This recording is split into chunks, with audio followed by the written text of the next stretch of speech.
दोस्तों, हम सब ने कभी न कभी सर्कस तो देखा ही है। ढेर सारे खेल, जादू, करतब और क्या कुछ नहीं। ये सर्कस बाहर से दिखने में जितने हंसाने वाले और मजेदार लगते हैं, अंदर उतने ही किस्से और कहानियों से भरा होता है। खैर, अब तो ज्यादातर सर्कस बढ़ती हुई टेक्नोलॉजी, जानवरों की कमी और बहुत से ऐसे कारणों से बंद हो गए हैं। लेकिन आज इस वीडियो में हम एक सर्कस और उसमें करतब दिखाने वाली जानवर मैरी एलिफेंट की बात करने वाले हैं।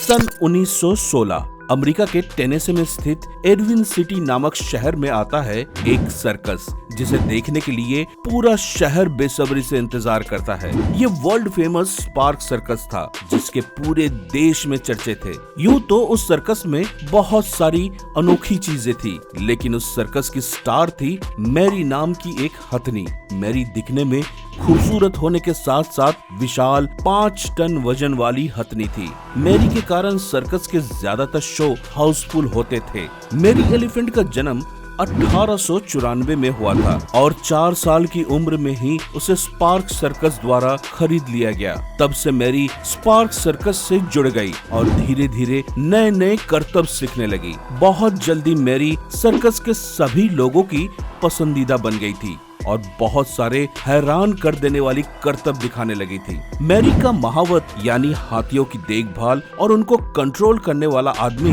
मैरी से बहुत प्यार करता था और उसे नई नई चीजें सिखाता रहता था। मैरी भी उससे बहुत खुश थी। सब कुछ अच्छा जा रहा था, लेकिन एक दिन अचानक कुछ बातों को लेकर उस महावत का सर्कस के मालिक चार्ली से झगड़ा हो गया, जिसके कारण उसे सर्कस छोड़ना पड़ा। पुराने महावत का सर्कस छोड़ना ही मैरी और स्पार्क सर्कस पर परेशानियों का तूफान लाने वाला वक्त था। अब मैरी को कंट्रोल करने के लिए नए महावत को ढूंढा जाने लगा। तभी चार्ली के पास एक आदमी नौकरी की तलाश में आता है। उस आदमी का नाम था वाल्टर रेड एल्ड्रिज। एल्ड्रिज एक बेघर आदमी था जो इससे पहले होटल क्लर्क के रूप में काम करता था। हालांकि एल्ड्रिज को इस काम का कोई अनुभव नहीं था, लेकिन फिर भी उसे मैरी के हैंडलर के रूप में रख लिया गया और मैरी की सारी जिम्मेदारी उसे दे दी गई। दोस्तों, आपके जानकारी के लिए यहाँ बता दूं कि हाथियों को कंट्रोल करने के लिए एक औजार का इस्तेमाल होता है,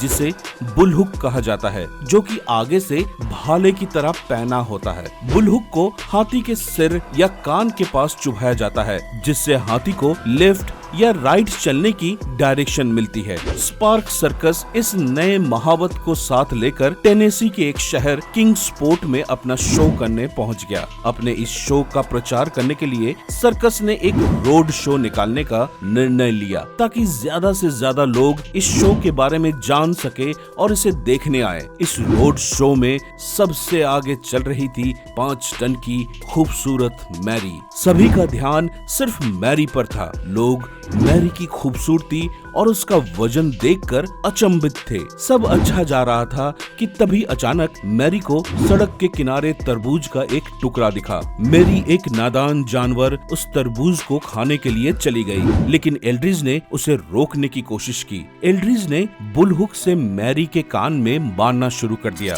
एल्ड्रिज एक नौसिखिया था, जिसने कभी हाथियों को कंट्रोल करने का काम नहीं किया था और न ही उसे हाथियों को डायरेक्शन देने के बारे में कुछ भी पता था। इसलिए कब कितना बुलहुक चुभाना है, एल्ड्रिज को अंदाजा नहीं था। उसने 3 से 4 बार वो हुक मैरी के कान में चुभा दिया। जब आखिरी बार उसने जोर से मैरी के कान में मारा, शायद वो मैरी के कान में ज्यादा लग गया, जिस वजह से मैरी क्रोध से भर गई। उसने सीधे सुर से एल्ड्रिज को उठा जमीन पर पटक दिया और गुस्से से जोर से अपने विशालकाय पैरों से एल्ड्रिज का सर कुचल दिया और एल्ड्रिज की तुरंत मौत हो गई। ये देखकर आसपास की भीड़ बौखला गई। सबको लगा मैरी एक पागल हथनी है जो ऐसे किसी को भी मार सकती है। भीड़ में सभी ने इस हाथी को मार दो, इस हाथी को मार दो चिल्लाना शुरू कर दिया। भीड़ के इस बौखलाए गुस्से को देखकर सर्कस का मालिक चार्ली बहुत डर गया। उसे लगा अब उसका सर्कस बंद हो जाएगा। अब तक एडविन शहर में शो की शुरुआत भी नहीं हुई थी, उससे पहले ही ये दुर्घटना हो गई।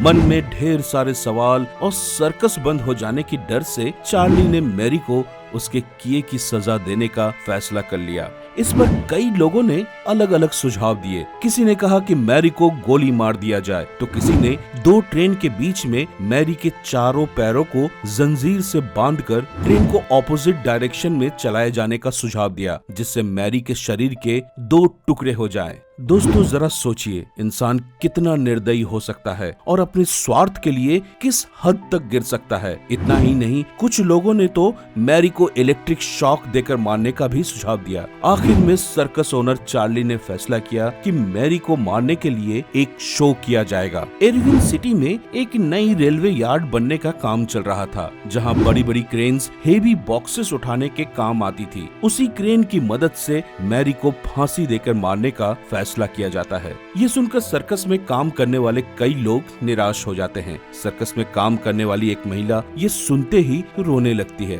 वो और साथ में कई और सर्कस में काम करने वाले शो ना अटेंड करने का फैसला करते हैं। साथ ही चार्ली के इस फैसले का विरोध भी करते हैं, लेकिन इन सब का चार्ली पर कोई असर नहीं हुआ। उसने तो मानो ये शो करने की ठान ही ली थी। अगले दिन मैरी को मारने का शो देखने 2500 से भी ज्यादा लोगों की भीड़ इकट्ठा हो जाती है। मैरी को चेन से बांधकर क्रेन में लटका दिया जाता है। पहले प्रयास में 5 फीट की ऊंचाई पर पहुंचते ही मैरी के भारी भरकम वजन से चेन टूट जाती है, जिसके कारण मैरी 5 फुट की ऊंचाई से नीचे गिर जाती है और उसके कूल्हे की पसलियां टूट जाती है। ये देखकर बच्चे घबरा जाते हैं, उनका दिल पसीज जाता है। दर्द के कारण मैरी चिंघार रही थी, जो लोगों के कानों में चुभ रही थी। इन सब के बावजूद मैरी पर दया करने वाला कोई नहीं था। सबने तो मानो जैसे मन बना लिया था मैरी को मौत के घाट उतारने का।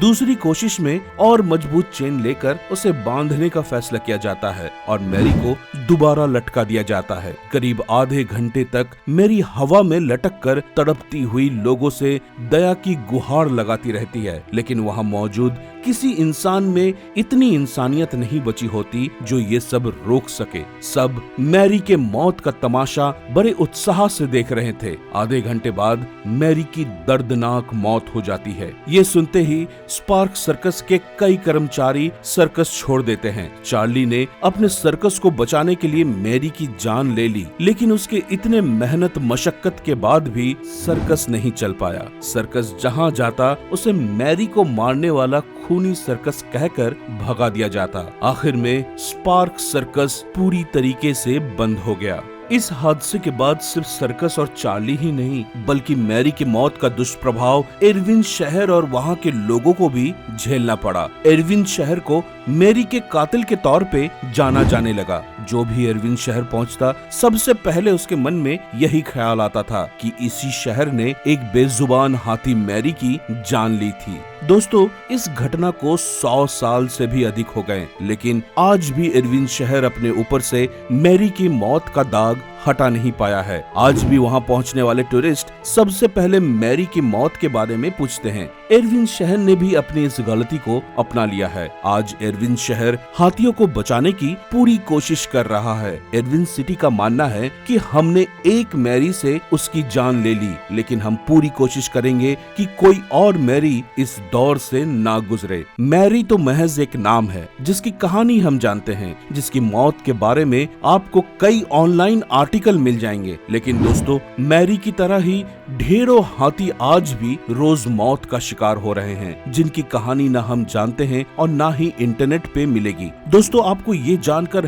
हैरानी होगी, लेकिन रोजाना 100 अफ्रीकन हाथियों का शिकार सिर्फ उनके दांतों के लिए शिकारियों द्वारा किया जाता है। हाथियों के दांत को आइवोरी कहा जाता है, जिसकी कीमत बहुत ज्यादा होती है। इसी आइवोरी के लालच में रोज न जाने कितने मासूम हाथियों को मार दिया जाता है। सिर्फ आइवोरी ही नहीं, हाथियों का शिकार उनके मीट, उनके सूंड के लिए भी किया जाता है। इसी वजह से हाथियों की संख्या पिछले दशक के मुकाबले 62% गिर गई है, जो एक हैरान कर देने वाला आंकड़ा है। अगर ऐसा ही चलता रहा तो अगले दशक तक हाथी ना के बराबर रह जाएंगे। और ऐसा नहीं कि ये दुनिया की किसी एक कोने की समस्या है। हमारे खुद के देश भारत में, जहां हाथियों को भगवान का रूप माना जाता है, सिर्फ 25,000 से 29,000 हाथी बचे हैं। और अगर बात की जाए पुरुष हाथियों की, तो ये संख्या परेशान करने वाली है, क्योंकि पूरे भारत में केवल